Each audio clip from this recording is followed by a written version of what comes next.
أعوذ بالله من الشيطان الرجيم. بسم الله الرحمن الرحيم. ولقد جاءت رسلنا إبراهيم بالبشرى قالوا سلاما قال سلام فما لبث أن جاء بعجل حنيذ. صدق الله العظيم. اللهم صل على محمد وعلى آل محمد كما صليت على إبراهيم وعلى آل إبراهيم إنك حميد مجيد. اللهم بارك على محمد وعلى آل محمد كما باركت على إبراهيم وعلى آل إبراهيم إنك حميد مجيد. 12ویں پارے کا 7واں رکوع اور سورہ ہود کی آیت نمبر 69 سے درس کا آغاز ہو رہا ہے. پچھلے 4 رکوع میں 3 انبیاء علیہم السلام کے حالات و واقعات بیان ہوئے. 2 رکوع میں حضرت نوح علیہ السلام اور ان کی قوم کے حالات، پھر 1 رکوع میں حضرت ہود علیہ السلام اور ان کی قوم عاد کے حالات، اور 1 رکوع میں حضرت صالح علیہ السلام اور ان کی قوم سمود کے حالات بیان ہوئے. اس 7ویں رکوع میں سیدنا ابراہیم علیہ السلام کا مختصر واقعہ آئے گا، اور پھر حضرت لوط علیہ السلام اور ان کی قوم کا حال بیان ہوگا. اللہ فرماتے ہیں کہ وَلَقَدْ جَاءَتْ رُسُلُنَا إِبْرَاهِيمَ، ہم نے اپنے فرشتوں کو بھیجا ابراہیم علیہ السلام کے پاس، بالبشرا، خوشخبری لے کر آئے. خوشخبری یہ تھی کہ آپ کا بیٹا ہوگا، کیونکہ ابراہیم علیہ السلام بہت بوڑھے ہو چکے تھے، بیوی بھی بہت بوڑھی ہو چکی تھی، بانجھ ہو چکی تھی. تو اس موقع پر یہ خوشخبری آنا بہت بڑی بات تھی. تو فرشتوں نے آ کے سلام کیا، آپ نے سلام کا جواب دیا، تو فوراً ہی مہمانوں کے لیے بچھڑا ذبح کر کے اس کو تل کر لے آئے، یعنی روسٹ کر کے لے آئے اور سامنے رکھا. فلما رأى أيديهم، جب دیکھا کہ ان کے ہاتھ لا تصل الیہ، آگے نہیں بڑھ رہے کھانے کے لیے، کیونکہ وہ انسانی شکل میں تھے. ابراہیم علیہ السلام انہیں انسان سمجھ رہے تھے، حقیقت میں وہ فرشتے تھے. تو نکرہم، دل میں گھبرائے، وأوجس منہم خیفہ، اور ڈر محسوس کیا. کیونکہ ڈر اس لیے محسوس کیا کہ اس زمانے میں رواج تھا کہ دشمن کے گھر کھانا نہیں کھاتے تھے، اور جس کے گھر کھا لیتے تھے اسے دشمنی نہیں کرتے تھے. تو ابراہیم علیہ السلام ڈرے کہیں دشمن نہ ہو جو کھانا نہیں کھا رہے. اس وقت فرشتوں نے کہا لا تخف، آپ گھبرائے نہیں، انا ارسلنا الی قوم لوط، ہم فرشتے ہیں اور ہمیں بھیجا گیا ہے قوم لوط کی طرف، یعنی ادھر ہم نے جانا ہے. اب تک کی گفتگو حضرت ابراہیم علیہ السلام کی بیوی سن رہی تھی پردے کے پیچھے سے. ظاہر ہے عورت کا مرد سے پردہ ہوتا ہے. جب انہوں نے مرد سمجھا کہ مرد آئے ہیں تو پردہ کر لیا. جب پتہ چلا کہ یہ تو فرشتے ہیں تو سامنے آ گئیں. وَامْرَأَتُهُ قَائِمَةٌ، ابراہیم علیہ السلام کی بیوی کھڑی تھی. فَضَحِكَتْ، وہ ہنس پڑی. جب خوشخبری کی بات سنی تو ہنس پڑی. فَبَشَّرْنَاهَا بِإِسْحَاقَ، ہم نے اس کو خوشخبری دی کہ بیٹا ہوگا، اس کا نام اسحاق ہوگا. اور صرف اسی پہ بس نہیں ہے، وَمِن وَرَاءِ إِسْحَاقَ یعقوب، اسحاق کے بعد آپ کو پوتا بھی ملے گا جس کا نام یعقوب ہوگا. قالت، وہ بولی، یا ویلتا، ہائے افسوس، یعنی کوئی عجیب بات ہو تو اس وقت کہتے ہیں یا ویلتا اَأَلِدُ، میں بچہ جنوں گی، وَأَنَا عَجُوزٌ، میں تو بانجھ ہو چکی ہوں، وَهَذَا بَعْلِي شَيْخًا، اور یہ میرا شوہر بوڑھا ہو چکا، اب اس عمر میں بچہ جنوں گی کیسے ہو سکتا؟ إِنَّ هَذَا لَشَيْءٌ عَجِيب، یہ تو عجیب بات ہے.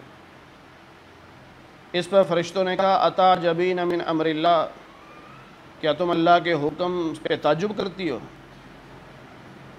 حالانکہ رحمت اللہ یہ اللہ کی رحمت ہے، و برکاتہ اللہ کی رحمت اور اس کی برکتیں علیکم تم پر، اہل البیت اے گھر والوں بہت ہو چکی ہیں، اللہ نے بڑی رحمتیں کی ہیں، اور یہ رحمت ہے اللہ آپ کو بیٹا دے گا، اور برکتیں بھی تم پر بہت اللہ نے کی ہیں، انہ حمید مجید، وہ اللہ قابل تعریف ہے، بزرگی والا ہے۔ فلما ذهب عن ابراہیم الروع، جب حضرت ابراہیم علیہ السلام سے خوف جاتا رہا، کیونکہ ایک ڈر ہوتا ہے اور وہ ایسا سا جاتا ہے، ایک دم تھوڑی چلا جاتا ہے، جب وہ چلا گیا، وجاءت البشرا، اور خوشخبری مل گئی کہ بیٹا ہوگا، یجادلنا فی قوم لوط، اب ہم سے جھگڑنے لگے قوم لوط کے بارے میں۔ فرشتوں سے کہا وہاں کیوں جا رہے ہو؟ ان کا جی عذاب بھیجنا ہے، اللہ کا حکم ہے۔ ابراہیم علیہ السلام نے فرمایا کہ رہنے دو، وہاں نہ جاؤ، وہاں تو میرا بھتیجا ہے لوط علیہ السلام۔ فرمایا ہم ان کو بچا لیں گے، ان کو اور ان کے ساتھیوں کو بچا لیں گے، باقی پر عذاب آئے گا۔ تو یہ جھگڑ رہے تھے کہ نہ جاؤ، اللہ فرما رہے ہیں یہ جھگڑا اس لیے تھا کہ ان ابراہیم لحلیم، ابراہیم علیہ السلام بڑے ہی تحمل مزاج اور اواہ، بڑے نرم دل اور منیب، اللہ کی طرف رجوع کرنے والے انسان۔ تو اللہ نے فرمایا یا ابراہیم اعرض عن ھذا، اے ابراہیم اس خیال کو چھوڑ دیجئے، یعنی بحث نہ کیجئے، انہ قد جاء امر ربک، بے شک تیرے رب کا عذاب آنے والا ہے، وانہم آتیہم، یہ عذاب ان پہ آئے گا، عذاب یہ عذاب ہے غیر مردود، جس نے واپس نہیں لوٹنا، اللہ کا فیصلہ ہو چکا، اب یہ فیصلہ واپس نہیں ہوگا، عذاب آ کے رہے گا۔ اب یہ فرشتے اسی انسانی شکل میں لوط علیہ السلام کے پاس پہنچے، تو قوم لوط جو تھی وہ دنیا کی سب سے پہلی قوم تھی جو بدفعل تھی، برا کام کرتی تھی، یعنی مرد مرد کے ساتھ برا کام کرتے تھے۔ اس وجہ سے حضرت لوط علیہ السلام بھی پریشان ہوتے تھے اور ان کو سمجھاتے بھی تھے، وہ باز نہیں آتے تھے۔ اب لوط علیہ السلام کے گھر میں جب یہ مہمان آئے ہیں، انسانی شکل میں آئے ہیں، تو کوئی داڑھی وغیرہ نہیں تھی، ظاہر فرشتے تھے، وہ انسانی شکل میں آئے۔ تو لوط علیہ السلام کی جو بیوی تھی وہ کافرہ تھی، اس نے کلمہ نہیں پڑھا تھا، وہ باہر نکل گئی اور قوم کو جا کے بتا دیا ہمارے گھر بڑے خوبصورت مہمان آئے ہیں۔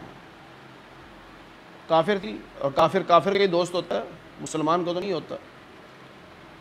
قوم کو جب پتہ چلا تو قوم آ گئی، دروازہ پیٹنے لگ گئی، مہمان ہمارے حوالے کرو۔ لوط علیہ السلام پریشان گھبرائے ہوئے، اور انہیں کہہ رہے ہیں کہ مہمانوں کے سامنے مجھے رسوا نہ کرو، کیونکہ مہمان کی بے عزتی دراصل گھر والے کی بے عزتی ہوتی ہے۔ بہت سمجھایا، وہ باز نہیں آئے۔ آپ نے کہا کہ تمہارے گھر میں ہماری بیٹیاں ہیں، یعنی روحانی میری بیٹیاں جو تمہاری بیویاں ہیں، جاؤ ان سے خواہش پوری کرو۔ انہوں نے کہا نہیں، آپ کو تو پتہ ہے ہمیں عورتوں سے کوئی غرض نہیں، ہمیں تو مردوں سے غرض ہے۔ اب یہ ساری باتیں ہو رہی تھی تو فرشتوں نے کہا لوط علیہ السلام سے گھبرائیے نہیں، ہم انسان نہیں ہیں، ہم فرشتے ہیں۔ تب انہیں حوصلہ ہوا۔ بعض روایات میں ہے کہ اب جب دروازہ کھولا تو فرشتوں نے ایک پر مارا جس سے وہ سارے اندھے ہو گئے۔ اب لوط علیہ السلام نے پوچھا کدھر آئے ہو؟ کہنے لگے جی ہم تو عذاب لے کے آئے ہیں اس قوم پر،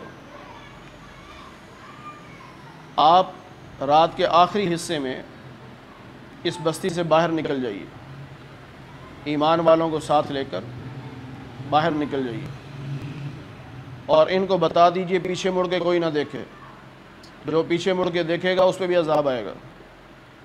اب جب ایمان والے چل پڑے لوط علیہ السلام کے ساتھ، تو فرشتوں نے یہ 5 بستیاں تھیں جن کو مؤتفقات کہا جاتا ہے، کہ وہ بستیاں جو الٹا دی گئیں۔ فرشتے نے تو اپنے یوں ناخن پہ اٹھایا اور یوں اوپر آسمان پہ جا کے الٹا کر کے نیچے پٹکا، اوپر سے پتھروں کی بارش ہوئی۔ اب جب پتھر سر میں لگتے تو آواز آتی، تو لوط علیہ السلام کی بیوی بھی ساتھ جا رہی تھی، جب پیچھے مڑ کے دیکھا تو اس کو ہی پتھر لگا، وہ بھی وہیں ختم۔ تو اللہ فرماتے ہیں وَلَمَّا جَاءَتْ رُسُلُنَا، جب پہنچے ہمارے بھیجے ہوئے یعنی ہماری فرشتے لوط علیہ السلام کے پاس، تو سِیءَ بِہِمْ، لوط علیہ السلام ان کو دیکھ کر پریشان ہوئے، غمزدہ ہوئے، وَضَاقَ بِهِمْ ذَرْعًا، اور دل میں گھٹن محسوس کی، تنگی محسوس کی۔ فَقَالَ، اور فرمایا هَذَا يَوْمٌ عَصِيبٌ، آج کا دن بڑا سخت ہے۔ وَجَاءَهُ قَوْمُهُ، آپ کی قوم آگئی آپ کے پاس، يُهْرَعُونَ إِلَيْهِ، دوڑتی ہوئی آئی، یہ پتہ چلا نا کہ مہمان آئے، دوڑتی ہوئی آئی۔ وَمِن قَبْلُ، اور اس سے پہلے، كَانُوا يَعْمَلُونَ السَّيِّئَاتِ، یہ جو قوم لوط والے تھے برے کام کرتے تھے۔ لوط علیہ السلام نے فرمایا یا قوم، اے میری قوم، ہؤلاء بناتی، یہ میری بیٹیاں ہیں، یعنی تمہارے گھروں میں جو تمہاری بیویاں ہیں وہ میری بیٹیاں ہیں، روحانی بیٹیاں، کیونکہ نبی جس قوم میں آتا ہے نبی اس قوم کا روحانی باپ ہوتا ہے، اور مرد جو ہوتے ہیں وہ روحانی بیٹے ہوتے ہیں، اور عورتیں جو ہوتی ہیں وہ روحانی بیٹیاں ہوتی ہیں۔ ہن اطہر لکم، یہ تمہارے لیے حلال ہیں، پاک ہیں، تو جاؤ ادھر، فاتقوا اللہ، اللہ سے ڈرو، ولا تخزونی فی ضیفی، اور میرے مہمانوں کے بارے میں مجھے رسوا نہ کرو۔ الیس منکم رجل رشید، کیا تم میں کوئی نیک آدمی نہیں ہے جو ان کو سمجھائے؟ قالوا، وہ کہنے لگے لقد علمت، آپ کو تو معلوم ہے، ما لنا فی بناتک من حق، ہمیں آپ کی بیٹیوں کے بارے میں کوئی دلچسپی نہیں ہے، یعنی عورتوں سے ہمیں کوئی دلچسپی نہیں ہے۔ وَإِنَّكَ لَتَعْلَمُ، اور آپ تو جانتے ہیں کہ ہم کیا چاہتے ہیں۔ لوط علیہ السلام فرمائے لو ان لی بکم قوتاً، کاش میرے ساتھ طاقت ہوتی، او آوی الی رکن شدید، یا میں کسی مضبوط پناہ گاہ میں جا کے بیٹھ جاتا۔ نبی علیہ السلام نے فرمایا کہ اس کے بعد اللہ نے جو بھی نبی بھیجا اس کی قوم کے لوگ ان کے ساتھ رہے، سارے نہیں لیکن کچھ لوگ ایسے رہے جو قوم کے تھے اور اس نبی کا دفاع کرتے تھے۔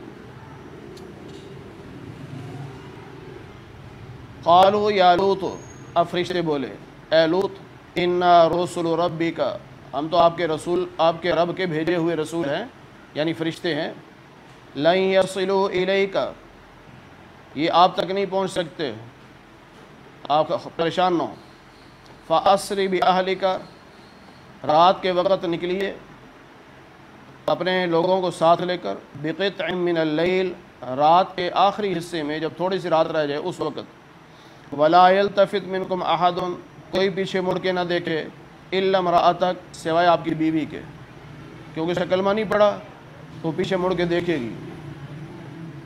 انہ مصیبہا ما اصابہم، آپ کی اس بیوی کو بھی وہ عذاب پہنچے گا جو باقی لوگوں کو عذاب پہنچے گا۔ اس سے پتہ چلا رشتہ داری کی وجہ سے انسان نہیں بچتا، انسان بچے گا تو کلمے کی بنیاد پر، ایمان کی بنیاد پر۔ پیچھے ہم پڑھ چکے ہیں نوح علیہ السلام کا بیٹا پانی میں غرق ہوا، حالانکہ نبی کا بیٹا ہے، اور یہاں پر لوط علیہ السلام کی بیوی، حالانکہ بیوی ہے لیکن عذاب میں مبتلا ہوئی۔ اسی طرح نوح علیہ السلام کی بیوی وہ بھی عذاب میں مبتلا ہوئی۔ نبی علیہ السلام کے چچا ابو لہب چچا تھا نا، آپ کے 11 چچا تھے، اور ان میں سے 2 صرف ایمان لائے، تو باقی تو ہلاک ہوئے نا۔ ابراہیم علیہ السلام کا والد سے زیادہ عزت والا کون ہوتا ہے؟ کلمہ نہیں پڑا، ہلاک ہو گئے۔ تو رشتہ داریاں نہیں چلتی، ایمان چلتا ہے، جو ایمان والا ہوگا وہ بچے گا، جو ایمان والا نہیں وہ نہیں بچے گا۔ ان موعدہم الصبح، لوط علیہ السلام نے پوچھا کہ عذاب کب آئے گا؟ فرشتوں نے کہا جی صبح۔ آپ نے کہا ابھی لے آؤ عذاب، تو فرشتوں نے کہا الیس الصبح بقریب، کیا صبح قریب نہیں ہے، تھوڑا سا انتظار کر لیں۔ یعنی لوط علیہ السلام اپنی قوم سے اتنے پریشان ہو چکے تھے کہ فرشتوں نے کہا ابھی عذاب لے آؤ۔ فلما جاء امرنا، جب ہمارا حکم آیا یعنی عذاب آیا، جعلنا عالیہا سافلہا، ہم نے وہ بستی اوپر نیچے کر دی۔ اوپر نیچے کا مطلب یہ ہے کہ یوں اوپر اٹھایا اور اوپر جا کے نیچے پٹک دیا، الٹا کر دیا۔ وَأَمْطَرْنَا عَلَيْهَا حِجَارَةً، اور اس بستی پہ ہم نے بارش کی پتھروں کی، من سجیل، اور پتھر بھی کھنگر کے، یعنی جس طرح ہمارے کھنگر اینٹ نہیں ہوتی، ٹیڑھی میڑھی اونٹ ہوتی، لیکن مضبوط سب سے زیادہ وہی ہوتی ہے، وہ آگ میں زیادہ پک چکی ہوتی ہے، تو مضبوط جو پتھر تھے پکے وہ ان کو لگے۔ منضودن، وہ تہ بتہ یعنی مسلسل بارش ہو رہی ہے پتھروں کی، مسومتاً، نشان لگے ہوئے تھے، عند ربک، تیرے رب کی طرف سے، یعنی جس کو لگنا تھا اس پر نشان لگا، یہ نام لکھا ہوا تھا کہ یہ پتھر اس کو لگے گا، یہ اس کو لگے گا، اور اسی طرح لگے۔ پتھر بھی تو اللہ کی مخلوق ہے، اللہ کے حکم کے پابند ہے۔ وما ہی من الظالمین ببعید، اور یہ بستی ان ظالموں سے کوئی دور تو نہیں ہے، یعنی مکہ والے مشرک جو ظالم ہیں، ان ظالموں سے یہ قوم لوط کی بستی دور نہیں ہے۔ جب یہ شام کی طرف جاتے ہیں تو راستے ہی میں آتی ہے، تو ان کو چاہیے کہ اس بستی سے سبق حاصل کریں کہ جب یہ نبی کے نافرمان بنے تو عذاب آیا، اور اگر ہم نافرمان بنیں گے تو ہم پہ بھی تو عذاب آئے گا۔ تو یہ جو قوموں کے حالات اور واقعات قرآن کریم میں بیان کیے جاتے ہیں، یہ اس لیے نہیں ہے کہ ہمیں معلومات ہو جائیں، ہمارے علم میں اضافہ ہو جائے، نہیں، بلکہ اس لیے ہے کہ ہم سبق حاصل کریں، عبرت پکڑیں کہ اگر اللہ تعالیٰ ان کو ہلاک کر سکتا ہے تو نافرمانی پر ہمیں بھی تو ہلاک کر سکتا ہے۔ اس لیے ہمیں اللہ اس کے رسول کی نافرمانی سے بچنا چاہیے۔ اللہ تعالیٰ ہمیں قرآن کریم کی صحیح سمجھ نصیب فرمائے۔ الحمدللہ رب العالمین والعاقبۃ للمتقین، والصلاة والسلام علی سید الانبیاء والمرسلین وعلی آلہ واصحابہ اجمعین۔ اے اللہ ہم سب کے صغیرہ کبیرہ گناہوں کو معاف فرما۔ اے اللہ درس قرآن کو اپنی بارگاہ میں قبول فرما۔ اے اللہ بیماروں کو صحت کاملہ نصیب فرما، بے روزگاروں کو حلال رزق نصیب فرما۔ اے اللہ جتنے مسلمان دنیا سے جا چکے سب کی مغفرت فرما دے۔ اے اللہ سب کو جنت الفردوس میں اعلیٰ مقام نصیب فرما دے۔ اے اللہ ہم سب کو قیامت کے دن حضور نبی پاک صلی اللہ علیہ وسلم کی شفاعت نصیب فرما، جنت میں آپ کی رفاقت نصیب فرما، آپ کے دست مبارک سے حوض کوثر کا پانی پینا نصیب فرما۔ اے اللہ جیسے آج ہم آپ کے قرآن کے نام پر اکٹھے ہیں، اے اللہ ہم سب کو جنت میں بھی اکٹھا فرما دے۔ اے اللہ محض اپنے فضل و کرم سے حضور نبی پاک صلی اللہ علیہ وسلم کے صدقے سے ہماری دعاؤں کو قبول فرما لے۔ وصلی اللہ علی النبی الکریم www.darsequran.com